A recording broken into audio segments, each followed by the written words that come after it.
I don't have like the previous data to go off of.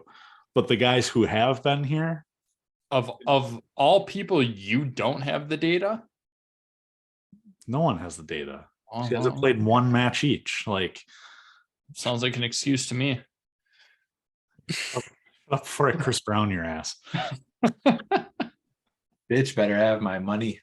Oh, damn it. You just ruined one of my intros. That's fine. Funny enough, it was for Matt. So Yemi Baki Yoko. Oh, yo. Samina Mina. Edward Mende. Samina Mina Sam Sadate. He comes from Senegal.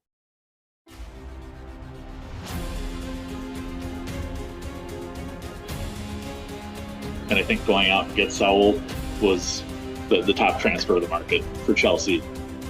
Chesney could have been in the shower smoking a cigarette like he was at Arsenal, and we still would not have scored. My rants have been fueled by Scott. Don't get it twisted. Big Rom. Man, fuck you. In Roman we trust, right?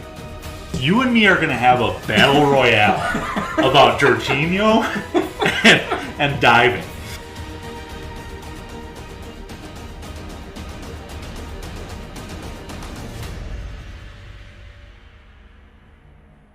The flag stays down! Welcome to the Flag Stays Down podcast. Make sure to subscribe, rate, and review wherever you get your podcasts. Full house tonight, but not featuring Bob Saget. You've got me, Andy. I'm at Comiskey North. We got now. What's his name? Oh, it's Parker at DJ Parkour. And finally, bitch, you better have my money. Matt at Matus Lee.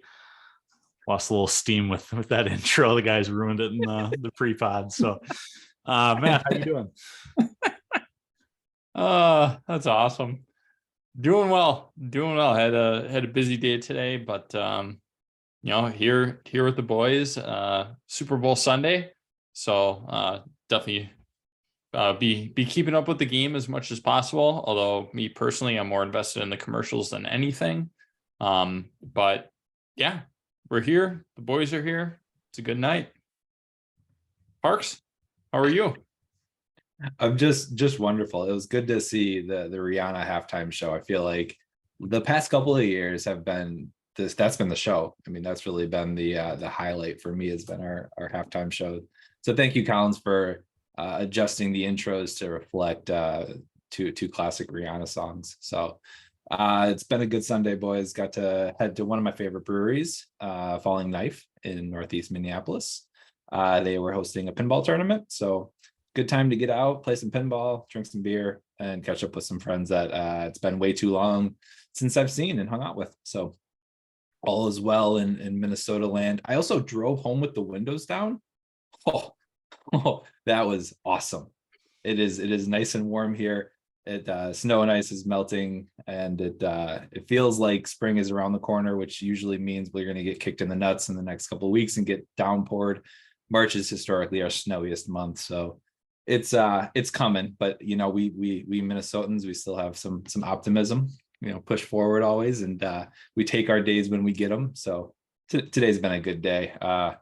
I feel like it's been a common theme, although the disappointing result, it's still been a good day, right? I mean, we haven't had too much to cheer for, but hey, we had a goal. So I'm taking what I have and putting it in my left pocket and going forward.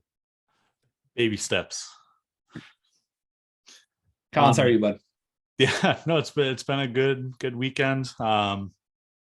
Got out to the bar to see the Chelsea game, which I hadn't in a couple weeks. And of course my Chiefs are in the Super Bowl, so got to kind of celebrate that today, even though they are losing at the moment.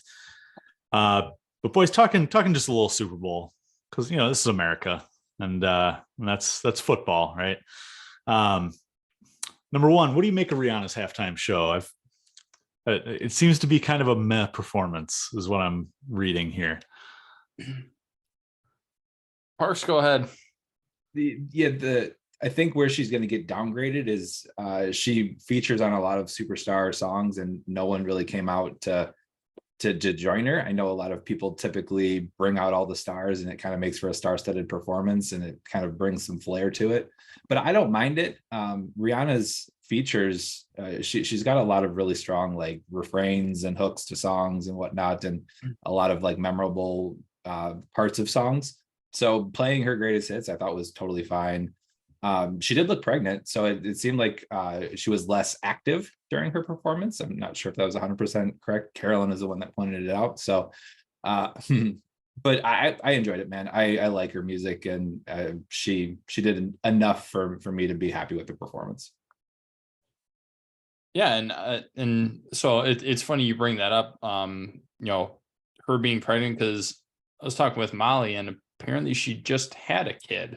So I don't know if that's like the aftermath or if she's on for round 2. But yeah, and I watched like the half of it because I was just making dinner and stuff. So I caught the second half of it. But yeah, Parker, you nailed it. Like I said, the biggest thing that stuck out to me was how simple the choreography was. Usually you see some things that are more kind of over the top, like, yeah, you have people on platforms and everything, which is fine, but like the actual dancing, I'm like, that really, they're not doing too much. But I think they did it on purpose to account for Rihanna and maybe her lack of mobility, and to be able to still join in with it. So I understand that. Me personally, and this is just me being me, I was a little disappointed. I thought that was a big miss, especially for the NFL. Cutting that out. I'm cutting this out.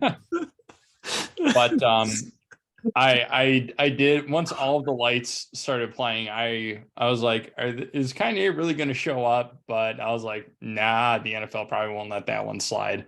So I did get a second of hope for all of the lights, but as soon as I heard Umbrella, I had a lot of hopes and just didn't pan out. But overall, I thought it was about as good as you could ask for out of somebody who is, recovering from a pregnancy or is, potentially currently pregnant. Like, I thought she did well. Obviously, all of her greatest hits and everything like that. She does have a lot of good music, so I thought it was a good fit for the Super Bowl. So I guess I thought it was a decent show. I enjoyed all the songs, but the one thing I've gotten used to with the Super Bowl is the memeable moment.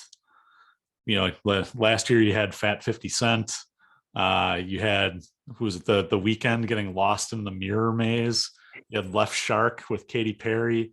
We didn't really have that. So yeah, absolutely. When all the lights came on, I saw somebody tweet this. I was like, this would have been a perfect memeable moment. It was, oh no, is that Kanye ziplining in from the rafters? Oh, that would have been great. But another reaction I saw, which this may be the thing that now is etched in my mind. At White Sox Golfer says, Rihanna with 50 dancers dressed as sperm cells sure is something on my TV. I can't unsee it now. So yeah, that's fair. Another Super Bowl thing I would like to throw out there, Collins, I love that you are doing your best young Andy Reid impression right now. With the stash and everything, all KC, you look like a very, very young Andy Reid, just dapper as all hell. So well done. I appreciate that. It's the look I was going for. I just need to get a little bit more bushy there, right? Yeah. We'll work on that in the off season. And if you want to see what Collins looks like live in real time, we are streaming live on Twitch at the Flag Down Pod. So join us on Sundays and interact with us on chat. And you get to see the lovely Collins with a wall of blue behind him with Chelsea flags in all red. So you look like a poser from Manchester United, man. Love you guys. Sorry, I had to throw it in.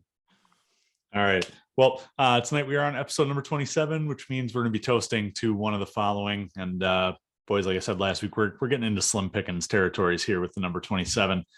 So here's your choices. David Datro Fofana, the current holder. Andreas Christensen wore it for 2 years when he was going back and forth on loan. Jamal Blackman wore it for a year, and Nathan Ake wore it in his debut year. Take your pick. Pass. Give me Ake. Yeah, that's. I was either going him or Blackman. We have been very adamant about our distaste for Andreas Christensen, so he's kind of out. Especially with all the stuff that's happened with Barca and whatnot. Fofana still not there yet. He's not that guy, at least not right now. So give him a little bit of time, but he definitely could be. But I would, Collins, I know you love your nostalgia, and I have to go with Jamal Blackman. He was on the payroll pretty much as long as Ross Turnbull. So yeah, I'll give mine to Jamal Blackman. I do love Jamal Blackman, especially when he came and played for LAFC. I thought that was just the greatest thing ever. But boys, you guys are going to be disappointed when we listen back to this in 10 years and you did not vote David Datro Fofana. Second coming of the king, Didier Drogba. He will be Chelsea's number one striker for the next decade. So I'm going to give it to him right now. Mark it February 12th, 2023. That's what I said. Oh, don't worry. We'll mark it. So a split decision. Cool. We're all drinking to someone different. Yeah. Everybody go in your own corner and cheers. COVID style. Cheers, boys.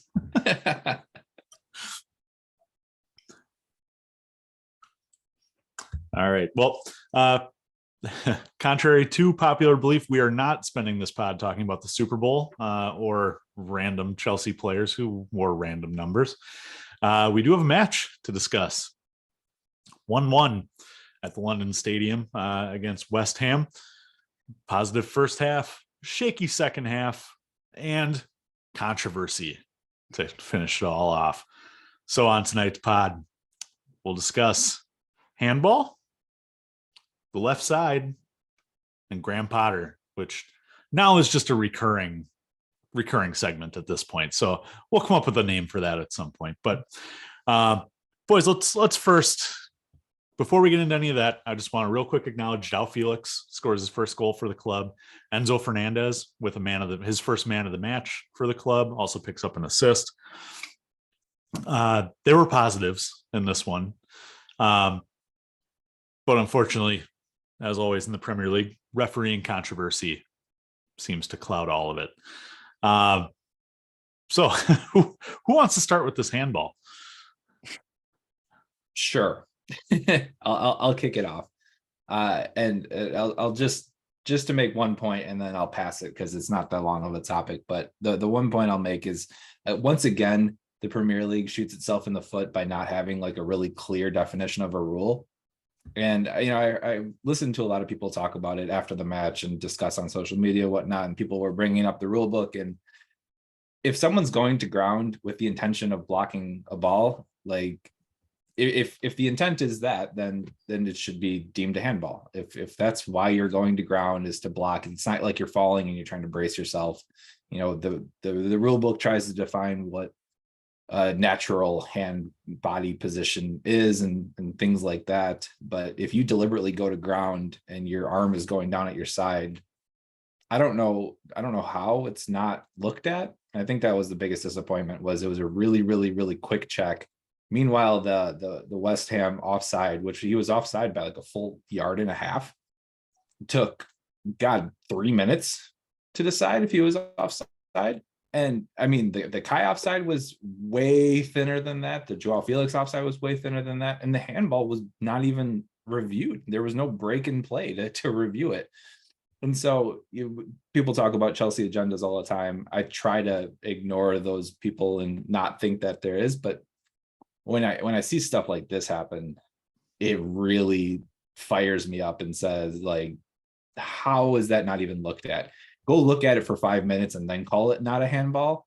But don't do that. Like it just seems like, nope, we didn't see anything. And we had 5 players run up to the ref and yell handball. Like if it's one player, whatever, but if it's the whole team kind of running up and saying like, look at this, it was a handball, to have nothing come of it is really disappointing, and obviously critical moment in part of the game. So I know it's a 90-minute match, and one play here, one play there obviously can turn it in a big way, and it shouldn't have been left to that. But still, it was the way the game was going, and we had a shot to take a pen, and obviously a huge moment to score, and it's so very disappointing to not see it going. So I was at Highbury for the game. Collins and I kind of did a split shift of trying to reach out to our different Milwaukee locales for soccer games and everything like that. So, but yeah, I was at Highbury talking with Scott and Hector, good friends of ours from the MKE Blues, and there was about 7-8 West Ham fans. And even they were like, oh, like they just were like, that's bad. I think the biggest thing that pisses me off about that is, yes, Parker, completely agree. They didn't even look at it. And if they did, it was for maybe 5 seconds at most. And then you think about the fact that he was going away from, he was going against a run of play when he was actually sliding or trying to hit the ground, however you want to define it.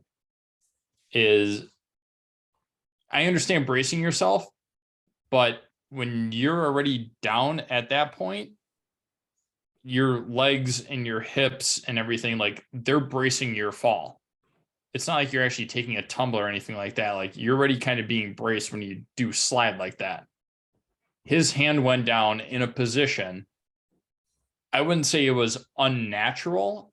I would just say it was extremely coincidental that it happened to fall in the line of path of the shot when he was going the complete opposite direction and did not have to brace for any sort of impact. Again, I completely agree. I think the Premier League basically screwed themselves over yet again. And I got a notification that from goal.com, a VAR summit is being called. I kind of laughed at that. I'm like, what the hell are they going to do? Like, they can't go back and change things. So it's like, who the fuck cares? I found it comical. But we've seen a lot more of these in, I would say, the last few weeks that have been like, how was that not, or how was that even considered? Like, I don't know. I do think there is a lot of interpretation to the rules. I don't think things are clearly defined. As we say, it's letter of the law, but there are so many things that get misconstrued in that. And I'm not a fan of it, because it's all subjective to who the official is, what call they made originally, and who is the VAR official. I think even though we have this system in place, which I think it's more designed at the end of the day to keep an eye on offsides, I think that's kind of its main use. Everything else after that is still subjective and is still liable for human error, depending on who is in charge on that particular day of that particular game. I think that there are still too many variables. I understand that it's still relatively new, relatively fresh. They're still trying to work things out and hone in on some things, but I don't know. At some point, you have to weigh the options. Is it more of a detriment, or is it more of a benefit? I think it's a benefit for offsides to an extent. But when you go back and look at decisions and stuff like that, I'm not a fan of how it's usually handled. Yeah, and I think Joe Cole made a good point in his post-match reaction, because like you guys have already said, yeah, maybe the hand was going to brace it, whether or not you want to believe that, but like that's the argument used for why it's not a penalty. Um, Joe Cole on BT Sports said the crucial thing for me is the distance he is from Gallagher, talking about Sushek.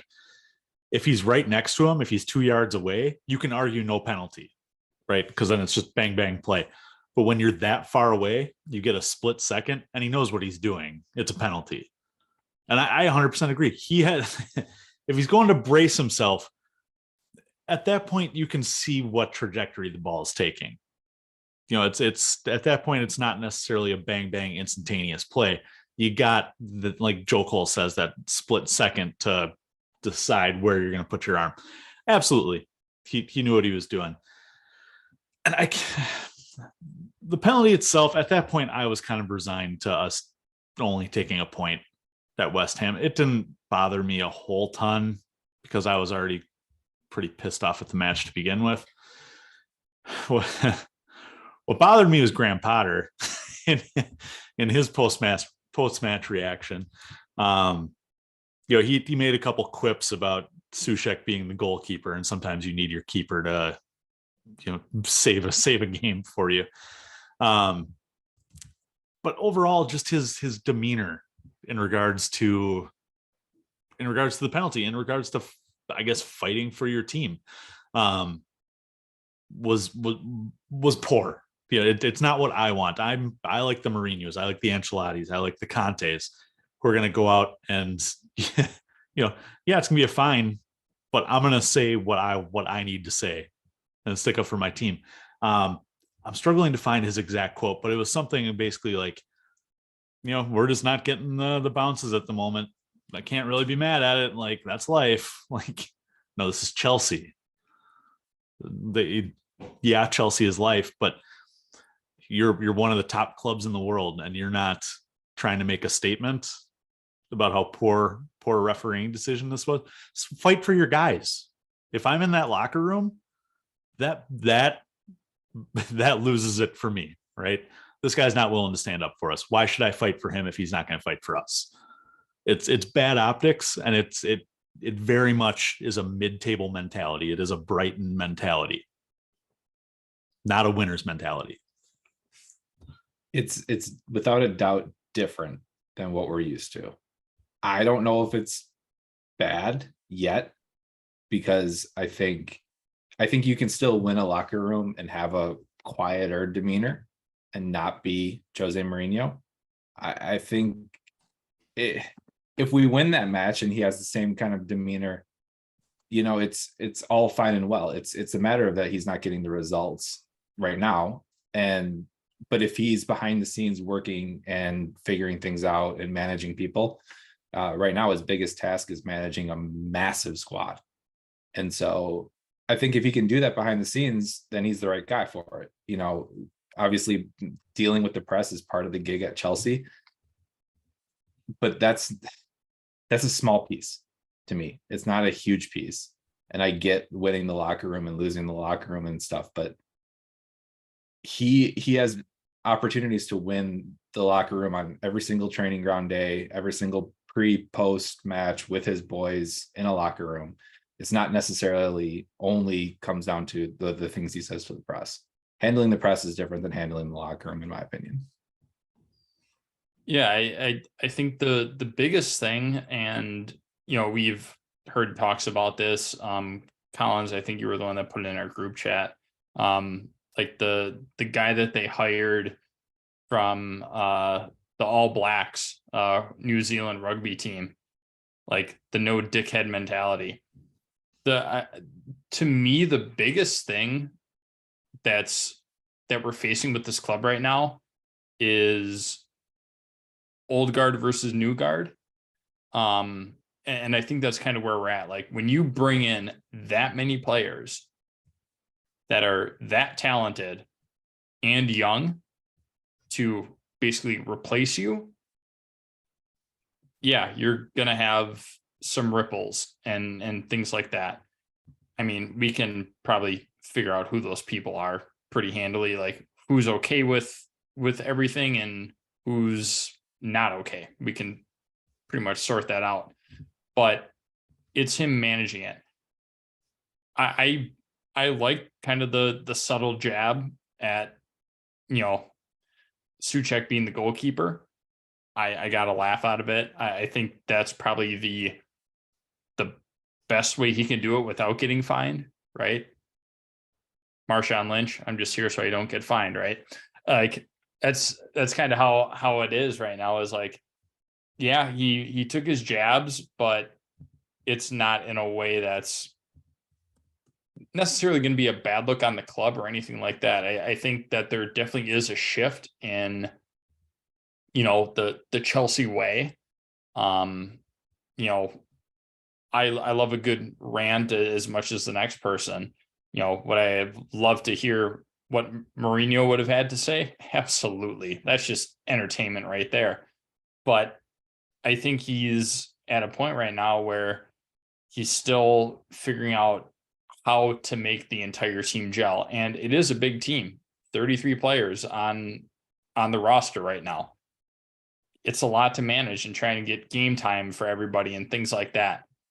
There's a lot to do. There are a lot of moving pieces, a lot of moving parts. I don't know. I think this is, I wouldn't say he's in over his head.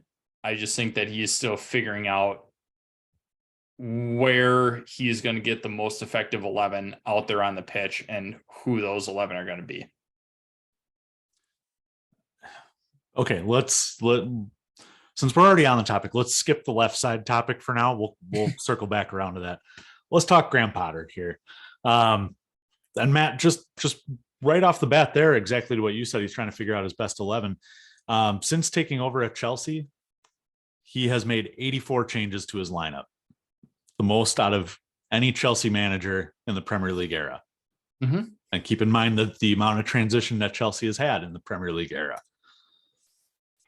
But what is there to figure out here? I understand like the last 2 matches, right? Last 2-3 matches, you have 7 new guys coming in. That I get. But you look at our summer signings, those were more filling holes of people that we lost over the summer. But this can't be that hard, right? I mean, there's a coach in France who doesn't even have his license. He just plays Football Manager. And his team just drew PSG 1-1. Yeah, Reims. Yeah, Reims. Yeah. Yeah. Like I saw an excellent point made the other day, and I can't remember, it was Simon Johnson or one of these Chelsea in the know beat reporters. Good managers are supposed to, or good managers are able to teach and do all that. Great managers do that and then turn those draws into wins. Potter hasn't turned any of these draws into wins. All of these games, I would say, have been winnable. Our tactics have been poor, mainly in the second half. Substitutions have been poor, again, in the second half of matches. I would say that to put a round number on it, probably 70% of the matches we've played, Potter has been out-coached, out-tacticalized, however you want to describe that. Now, most times I will say a manager does not necessarily affect a win or a loss in any given match. You look at it, any singular match. Does he score goals? No. Does he prevent goals? No.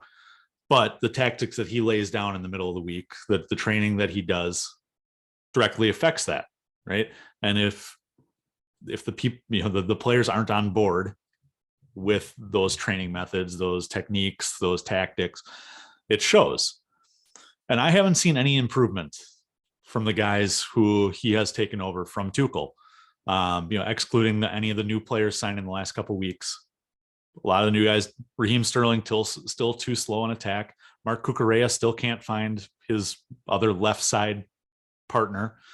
Koulibaly has looked like shit all season. Really, the only people that he has seemed to, make better or kind of keep the same have been Kepa and then Thiago Silva. But Thiago Silva's masterclass, anyways. So maybe take that one off the list.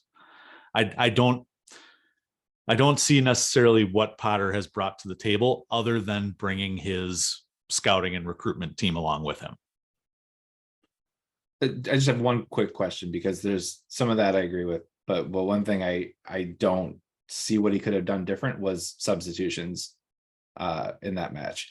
Assuming Noni and Mikhail couldn't go a full 90, which I don't know if it's true or not, but both of them have been not going full 90s yet.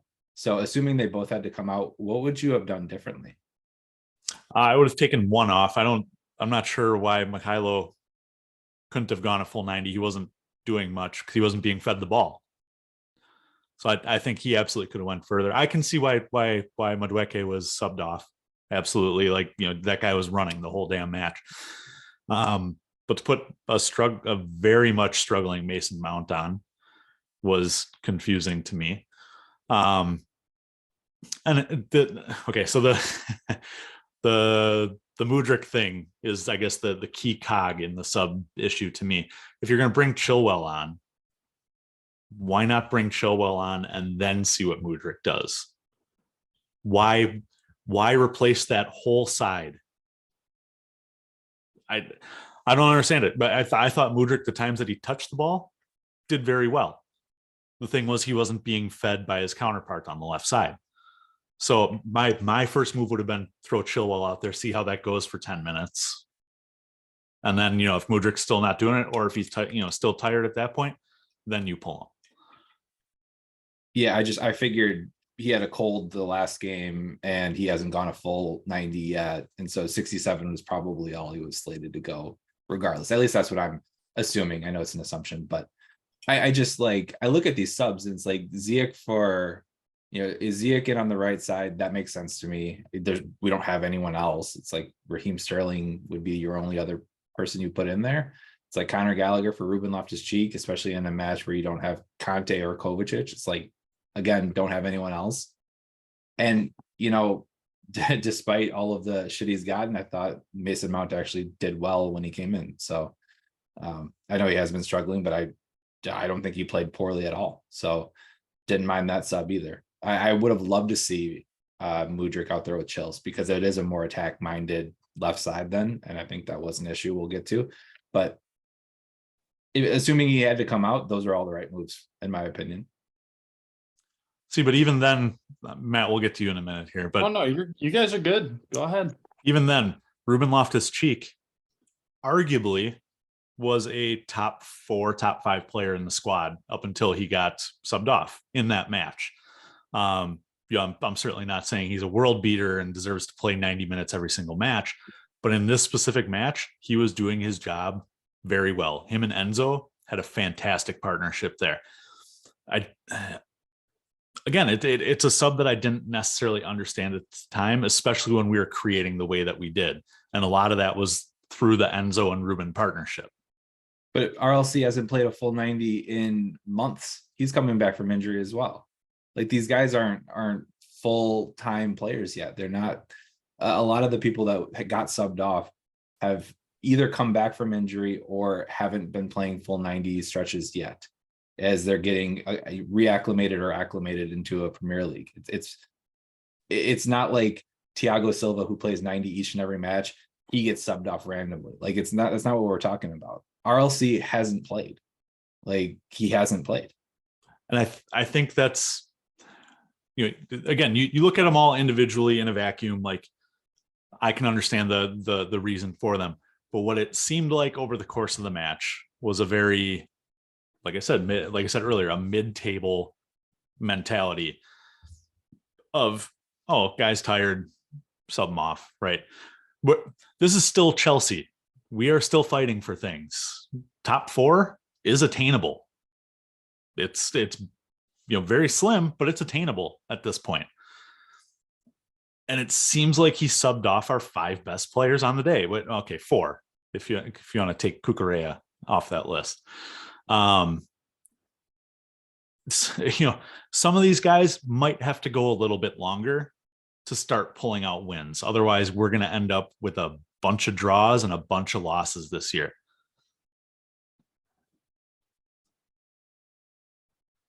Ah, that was fun. I like just kind of sitting back and letting you two go at it. It's nice to be on the other end of that for once. Couple things when talking about Potter and his rotations and the amount that he's had to change lineups. I'll say it. Look at the amount of injuries we've had and where we have to slot people in. Like nobody likes to use it as an excuse, but it's not an excuse. It is a verified fact. For a while, half of our team was out injured. But Matt, we had the same problem last year, and Tuchel found a way. Did he though? Yeah, he threw Christian Pulisic in at right back. I rest Threw my everyone case. in. I rest Threw my everyone case. in at right back. Right. So I mean that has to be accounted for. Obviously we know everything that's been going on. But I think the other thing that I will kind of touch on is Potter's not the one who's expected to score goals. It's the same thing that we've talked about for damn near the last year. We have the chances. We don't finish. We had plenty of chances to win that game, and we did not. And that's what it comes down to at the end of the day. Like, Potter is responsible for putting out the team, the tactics. I understand that. He is not responsible if Kai Havertz looks like dog shit for 90 minutes and squanders 3 or 4 opportunities. That's not on him. That's on Kai. Like, it's the same thing. Like, week in, week out, we have so many missed opportunities. You know, Collins, I'm sure you're probably bringing up an XG right now, but it's ridiculous the amount of times or the amount of chances that we have and we do not capitalize, yet other teams only need 2 chances and they capitalize on it. We do not. We can have 8 to 10 a game, maybe get 1.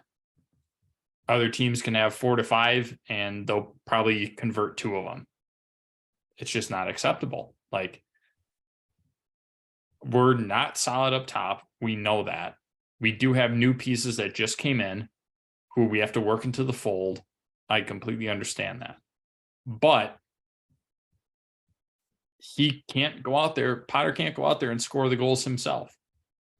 No, Although but at times I think he would be a better option than Kai, but just saying. But Matt, what is his job then? What is him and the coaching staff's job other than, creating the lineup and saying, this is how we're going to play the game? It's to teach and to coach. These guys are coaches. Mm-hmm. And so this is very clearly an issue with Kai Havertz, with others, of finishing. So what the coaching staff should be coaching these guys up, should be putting them in like situations on the training pitch so that mentally you get that muscle memory of, oh, in this situation, I should not be doing this. I should be doing this. Otherwise, what is the point of having, let's see, how many assistants do we have? Billy Reed, Bjorn Hamburg, Anthony Barr, Bruno Salter Grau, Hilario's goalkeeper coach. Yeah, I got 3 goalkeeper coaches. Like, what is the point of having all these people if they're not going to coach these players up?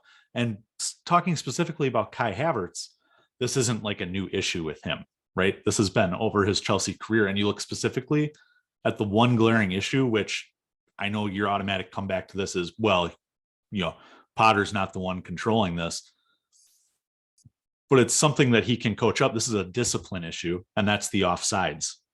We've been offsides 48 times this year. Kai Havertz leads the league with 24 of those. The next closest has 17. Why is Kai Havertz not being coached up on this? What is the issue? And that's where a great coach will turn some of these things into wins, not necessarily wins on the pitch, but these little wins, bringing back the offsides, scoring the goals that maybe we don't score normally. Yeah, the offsides is the biggest issue, because the difference I saw in this team, on Saturday morning, was the creativity. I thought they did look like a different team. I thought we got the same result, a 1-1 draw, but I thought people made runs. I thought people tried overlaps that I don't normally see.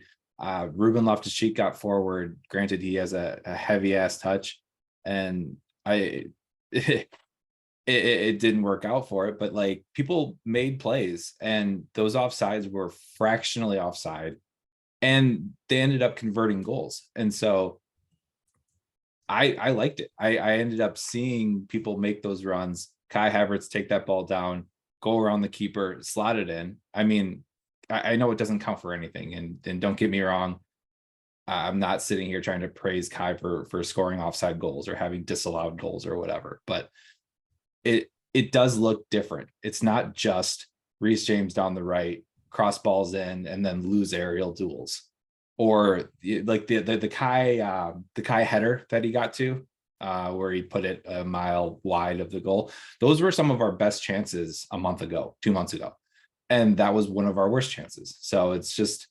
one of those things where I'm seeing this improvement, and Joao and Enzo pulling the strings. They're going to keep teams disciplined, and I think that we're going to have aerial threats or long threats, especially with Mudryk, once we figure out how to use him.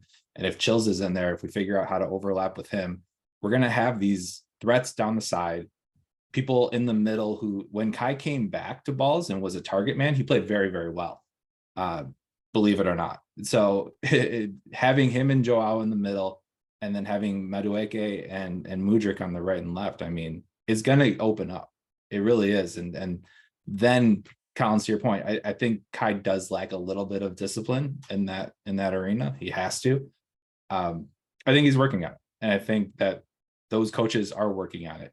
You haven't seen this like remarkable increase in those players yet, but I think it takes some time for them to kind of get sat back down, get retaught. You know, they're professionals, and so they're going to, you know, it's going to be hard for them to break habits, but you know, give it a little bit of time and give it a system that has some more creatives around it. I think it'll happen. I will say I was highly encouraged by Enzo, and you know, we talked about last week how we were encouraged by him. Matt was going to hold out on making a judgment because he's an asshole, but no, Enzo is a breath of fucking fresh air on this team. We haven't had a player who plays the ball over the top, you know, to find these runs since what, Chesk? I can't name another player that we've had who consistently will do that. And Enzo did it pretty consistently. Most of our goal scoring chances, I would say, came at some point via an Enzo pass. In 2 matches with Chelsea, he already has an XA, expected assists, of 0.96, averaging 0.48 per match, which is in the 98th percentile. And granted, small sample size, right? But 98th percentile in the Premier League. It looks good already. So yes, I agree. Having more creatives in the midfield is going to be a positive, but I'm yet to be sold. I'm going to be Matt and hold my have reservations about whether Potter will use him correctly. Yeah, I mean, I think he's had 2 good games. He's been playing well. He's lived up to the billing. Again, 2 matches, you know, you kind of take that with a grain of salt over, you know, what we paid for him and how that's going to kind of work out long term. He's on an 8.5-year deal, so you know, we'll obviously keep tabs on that and stuff like that. But no, I like what I see out of him. I am more interested in what he can do when he's given the freedom to attack. I think right now he's still playing that pivot position. So he's definitely more of that defensive midfielder, but we know he can get forward. We've seen glimpses of it, and he is dangerous. I would like to see that fully unleashed if we did have a Kova or a Conte that can just kind of sit back if they need to and let him just kind of go to town and do what he wants to do and make him as productive as we know that he can be. So I'm interested to see that. But again, if we're only seeing, you know, half of what he can do theoretically, right? Just being a defensive midfielder, not so much an attacking midfielder. I'm liking what I'm seeing so far. Imagine him with Zachariah as our defensive mid. It starts to feel exciting, man. That's the stuff. And I'll be honest with you guys. I have zero expectations for the rest of the season. I don't think we're going to do much. I expect us to beat Dortmund in the Champions League, but I don't think we're going to go much further than that. I think we're going to finish mid-table, and I'm okay with that. It's just a written off season for me at this stage. And so I'm just taking little nuggets here and there as part of the positives that I'm taking forward to next season. Next season is the real deal, and that's where all of the pressure is going to kind of come to head. But right now, it's just this is all training pitch. It's live televised training pitch exercises, and those boys get a little bit of runway to figure shit out, and then rubber's going to hit the road. Yeah, I think the biggest thing, and I've seen all these people write about it and stuff like that. Like, we have to, I think, get rid of the dead weight that we have right now.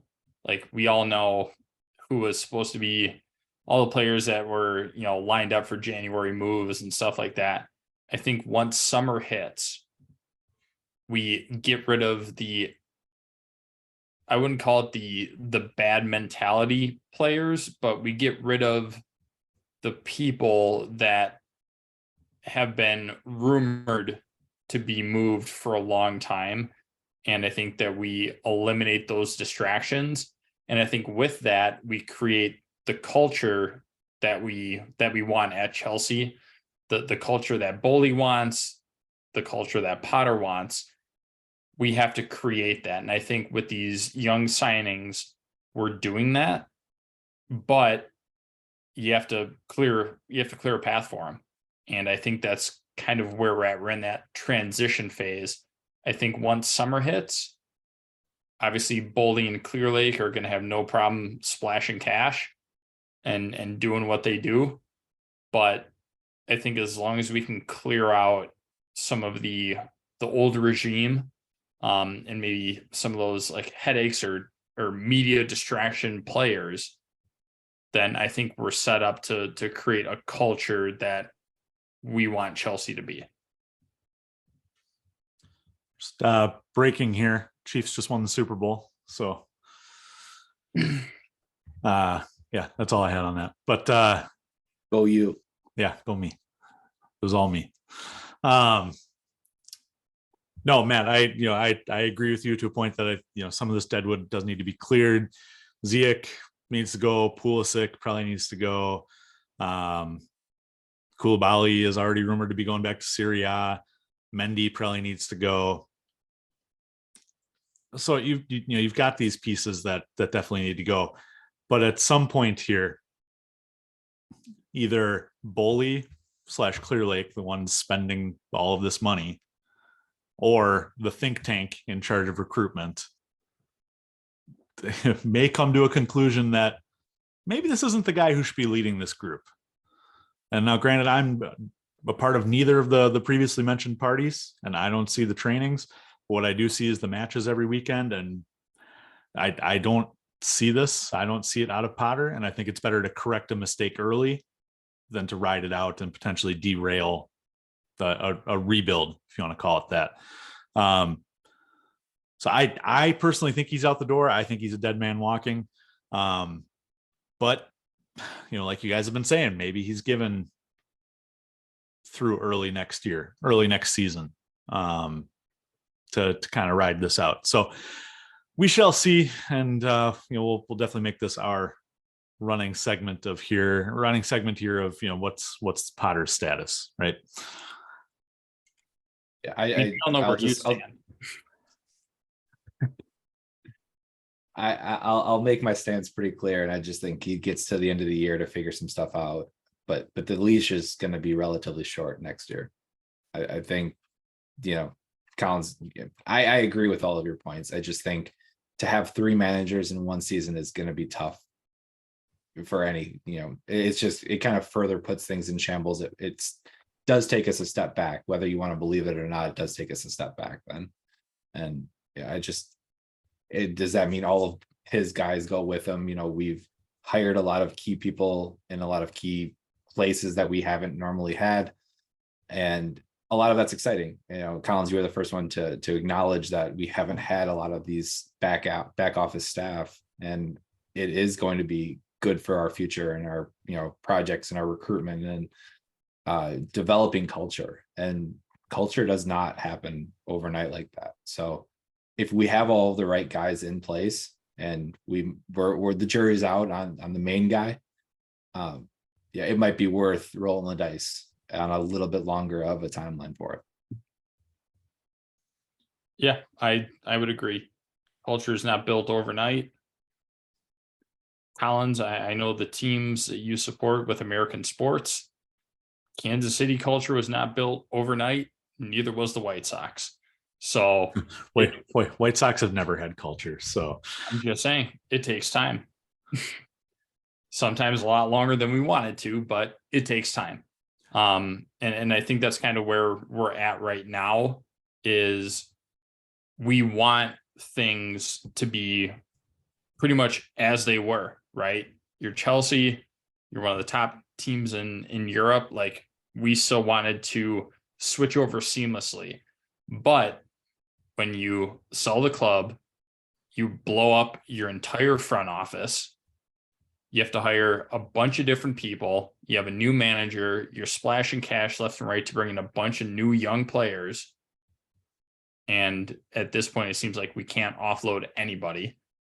But there's definitely a change. You got these people that were around when it was under Roman, when it was under Tuchel, and the old regime. It's completely different now, and you have players that either A, need to figure out that message, or B, need to be on our poll on Twitter for get the fuck out of here. Like, that's kind of how we're at right now. Is I think we're at a point where some people are on board, some people are not, and if they're not, then they're gone. Yeah, I think that's the way that we're shifting, but it's something that I think is going to take more than 6 months to accomplish. all right. Well, boys, do we want to talk about Cucurella on the left side, or do we want to get into man of the match, man of get the fuck out of here? Oh, he can get the fuck out of here. He was bad. Did I sum up both? Well, he wasn't in either poll, so Cucurella was bad, and he doesn't like passing forward. Matt, I'm surprised you haven't used Michael Bradley and or Jorginho comparisons to him, because all he does is pass backwards.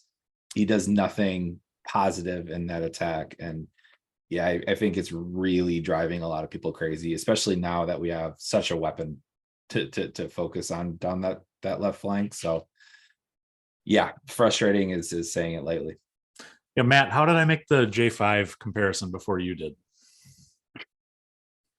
I was just waiting for somebody else to say it. I'm trying to take a backseat on it now that he's not on the team anymore. So, I mean, to be honest, I feel like I don't have to bash him anymore. He did go to Arsenal. I feel like that's bad enough. All right. Well, let's get to our polls here. So we do run 2 polls after every match. Our traditional man of the match poll, and then our other poll created by Parker, our man of the get the fuck out of here poll, which is for the worst thing in the match.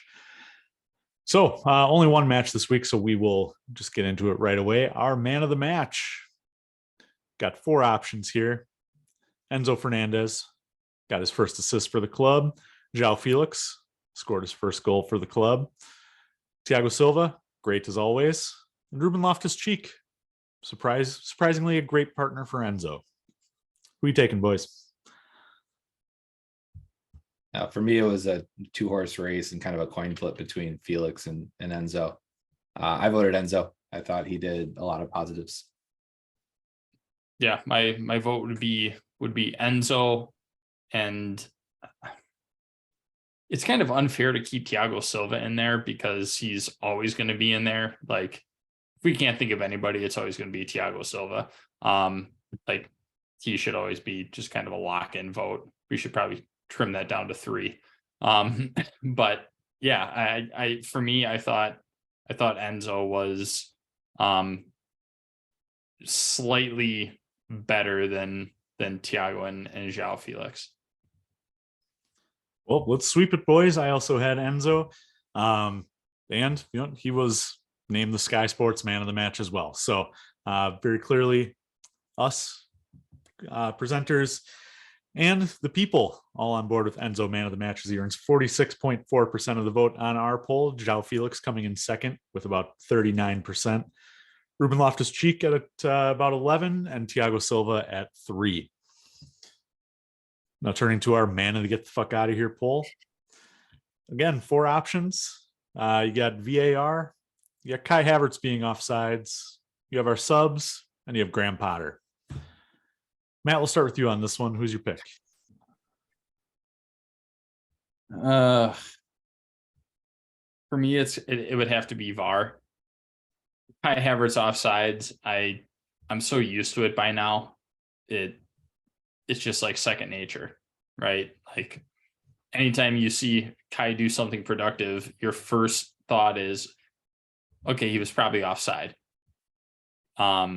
So for me, it was VAR. We've obviously touched on the controversy surrounding that call. And to me, I thought that was a big misstep for the Premier League. So that's my vote. Mine as well. I was Graham Potter, but we've already talked about that. So, Potter out. But you guys are with the people on this one. VAR getting 69% of the vote. Kai Havertz and Graham Potter each getting 12.5%, and then subs getting 6%. So, like I said, you can always catch our polls after every match. We'll have 2 this week. Just go to Twitter after the match, search @FlagDownPod, and we'll have our man of the match and man to get the fuck out of here for you. Boys, this pushes us up kind of against the hour mark here. So any closing thoughts? There's always next week. That's kind of how I look at it. Yeah, my closing thoughts are no dickheads. If you can't change the people, change the people. I love it, man. I think we're building mentality and culture. And this is a complete rebuild. Every single piece of this organization is being rebuilt, from the ownership to the office to the players. And I don't have stats to back it, but I don't remember a time where a team has been this dismantled and rebuilt from the top down. So it's going to take some time to figure out. So with mentalities like no dickheads, and if you can't change the people, change the people, I'm all for it, man. I'm still fired up about this club. I still think good things are on the horizon. All right, boys. Well, before we cheers to all that, let me pay some bills here. If you've enjoyed what you watched today on Twitch, please give us a follow there. We know the Super Bowl is this week, so you're probably watching that instead. Go Chiefs. But you can catch us most other Sundays, 8:30 p.m. Central Time. Search @FlagDownPod on Twitch. If you're busy on Sundays, or if you like to listen to the podcast version, you can catch us anywhere you get your podcasts. All that we ask is that if you're on Spotify or Apple, subscribe, rate, review, unsubscribe, resubscribe, re-rate, re-review. Do all you can. We appreciate all of it. And you know what? If we get some 5-star reviews coming in here, we'll shout you out on the podcast. So you can always follow us on social media as well. If you got any questions for us there, shoot us a DM, leave us a comment. But you can find the podcast itself at FlagDownPod on Twitter, Instagram, and Facebook. I'm on Twitter at Comiskey North. Parker's at DJ Parkour. Last I checked, Matt is still suspended, so don't bother there. But boys, that's all I got. Let's cheers to there always being next week until there's not a next week. No dickheads. And then I'm going to add one, and that's Riri being the real MVP. Cheers, boys. Cheers, boys. I'm all potted out.